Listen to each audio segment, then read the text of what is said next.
আসসালামু আলাইকুম রহমতুল্লাহি ওবরকাতুহ। সম্মানিত প্রিয় বন্ধুরা, আশা করি আপনারা সকলেই ভালো আছেন। আল্লাহ রাব্বুল আলামিনের মেহেরবানিতে সকলেই সুস্থ আছেন।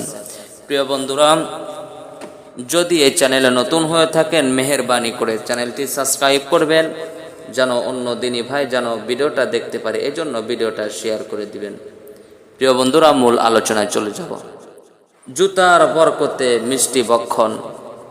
জৈনিক ব্যক্তিকে তার বন্ধু বান্ধবগণ দাওয়াত খাওয়াতে বাধ্য করল। সে অনেক অজুর আপত্তি করল, কিন্তু তা শুনতে রাজি হলো না।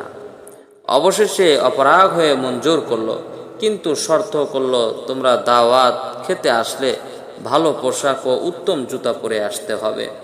যখন সবাই তাশরিফ আনলো, তখন লোকটি মেহমানদের জুতাগুলা নিয়ে হালুয়া বিক্রেতার নিকট বন্দুক রেখে ভালো ভালো মিষ্টি এনে তাদের সম্মুখে রাখলো।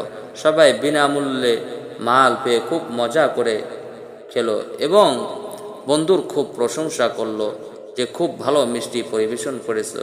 জবাবে সে বলল, এটা আপনাদের জুতারই বরকত। মেহমানরা মনে করেছে এটা বিনয় বশত বলেছে, যেমন অনেক বলে থাকে। এই ব্যবস্থা আপনাদের বরকতে। এটা প্রকৃত অর্থ নয়, বরং বিনয় স্বরূপ তাদেরকে বলা হয়েছে। মেহমানগণ উঠে দেখে তাদের জুতা নেই। সবাই বলাবলি করতে লাগলো, জুতা গেল কোথায়? লোকটি বলল, আমি পূর্বেই বলেছি আপনাদের জুতার বরকতে।